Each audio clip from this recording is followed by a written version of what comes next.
Sa Jinsan, nakapunta ko ng Jinsan ng hindi nakaplano, biglaan. Pero siyempre, bago ko lumipad ng Jinsan, di man ako lilipad doon ng wala lang. Kinuha nila ako ng plane ticket ng balikan. Plus, diba? Bigyan ako ng datu. Diba? Nabigay sa akin na dito na hindi ko pakitain dito sa Diwata Paris, overload ko ng buong maghapon. Diba kaya nagtakamabait si Madam. Nag-enjoy talaga ako sa Jinsan kasi unang-una nakita kami ni Mami D. Nakaharap ko nakasama ko yung mayor ng Jinsan, shout out kay Miss Rollery Pacquiao. Tapos yung may-ari ng tuna si Ma'am Sol at saka si Ma'am Sarah, shout out ang babae po nila, di ba? Para kung mayaman doon, may mga bodyguard pa ako, kaya maraming salamat. Iba talaga. Ang ganda ng experience ko sa travel ko. Actually naka-vlog naman, di ba? Napanood mo yung Yes, viral. Nasa punta pa na kayo sa Diwata Paris Overload Official ang ating YouTube channel. Diwata Paris Overload Official. Mayroon tayong followers ngayon na 13 going to 14,000 followers. Bago lang kasi yan eh. Marami kasing fake account na ginagamit yung pangalan ko. So doon tayo sa legit. May kita mo naman yung yung mga upload ko na legit talaga kasi ako ang una nag-upload. Nasa Sa 300k aking na yung... YouTube, doon nyo ako hanapin kasi maraming fake account. Ang aking YouTube channel ay Diwata Paris Overload Official. Official account. Ayan nakalagay.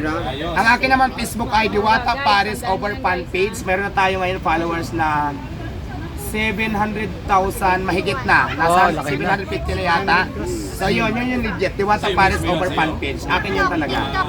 Doon nyo ako i-follow at doon kayo mag-comment, doon kayo magtanong, doon kayo mag-inquire na kung ano man yung yun. Sa TikTok pa.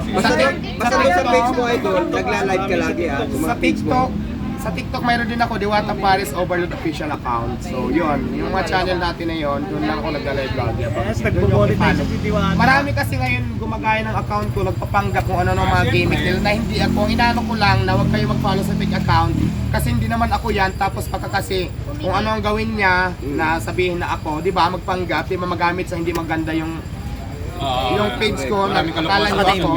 So, kaya sana maging aware kayo. Kung gusto talaga akong i-follow, Diwata Paris Over Fan Page sa Facebook. Sa YouTube channel ko naman, Diwata Paris Overload Official account. Ang followers ko pa lang at sa ngayon ay nasa kulang 14,000. So yun. Yun lang. Dahil kasi nakakain na po kayo ng Paris Diwata. Kakain na ba kayo? Oo, kumain na sila kanina. Dali lang. Ma'am, galing pa po kayo na Samar? Galing pa po kayo na Samar? Hindi, sa Cavite. Sa Cavite. Pero taga Samar po kayo. Anong masabi niyo po sa Paris Diwata? Masarap. Masarap, syempre. Number one. May lasa naman po, may lasa. May lasa naman. Kasi may Lalo mga na yung Ito ma'am, tanong ko. barbecue, masarap. Kilala niyo si Ogie Diaz? Yung artista po na ngayon ay sumisikat, sinasabi kasi na nakakain daw dito yung mga kaibigan niya kay Diwata at sinasabing wala raw lasa yung pagkain ni Diwata. Bilang Hindi naman totoo yun. Ayan, no? Malasa, nakailang balik na ako dito, pangalawa na to. pangalawang balik na. Pangalawang balik na. Papangatlo pa. May plano pang pangatlo. Magsasabi ko. Ma'am, batiin niyo nga po si Diwata sa Salitang Samar para Salitang waray po. sa mga taga Samar. Ma'am, anong Diwata, nila kami para sa imo, ma-support talaga ako. Yan. Ikaw, ma'am. Samar. Samar po, salitang samar. Ano na si Salitang Diwata? Samar. Diwata, tuloy-tuloy mo lang ito. Ayan. Yun lang ba? Imbitahin niyo po yung mga taga Samar naman na dumalo kay Diwata. Oo. Mga taga Samar. Gusto, ma'am. gusto niyo po ba ma'am, lahat ng mga taga-Samar ay pupunta rito sa Diwata? Kababayan naman. Ayan. Gusto nandito na, punta nyo, dalawin nyo na dito. Sa Salitang Waray mo. Sulit ang pera nyo. Salitang waray. Salitang waray po. Imbitahan mo na nato mga Oo, kababayan. ay sumisikat ang mga warayon nun ngayon. Warayon nun. Sige na, imbitahan na niyo. Hinupad tol singer. Oh, sa mga Sino hindi pa kasi? nakapagkuha, hindi pa nakapunta dito. Sa mga dili pa nagkadi kay Diwata, pakadi na ka. Sulit ang iyo kwarta. Marasa, sulit talaga. Invite mo buong Northern Samar. Ayan, sinanay naman, nanay. Ilang ano ka na Ay, dito ito ba? na, ano? Ito pa kabayan, anong masasabi mo na meron tayong kababayan na taga Samar na namamayagpag na ngayon? Yun. Siyempre proud kay Diwata. Salitang waray, salitang waray. Ano pa ang proso? Salitang waray. Ano ba yun?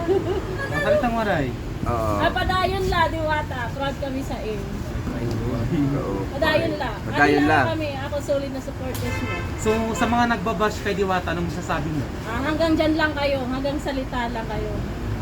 Patunayan nyo, pumunta kayo dito. Masarap pa rin kahit paano. So, hindi totoo yung sinasabi nilang walang lasa. Hindi totoo. Gusto ko yung may nagsasalita ng ganyan, may makakaliw yung mga dila niyan. Hindi Napanood niyo ba malasa. yung babae na nagsabi na walang lasa daw yung pagkain niya? Panay ang daldal niya sa ano. Social media, no? Hindi totoo. Hindi totoo. Sa Kaya- murang halaga, hanap ka pa ba? Kay Boss G. O, yung kay 100. UGD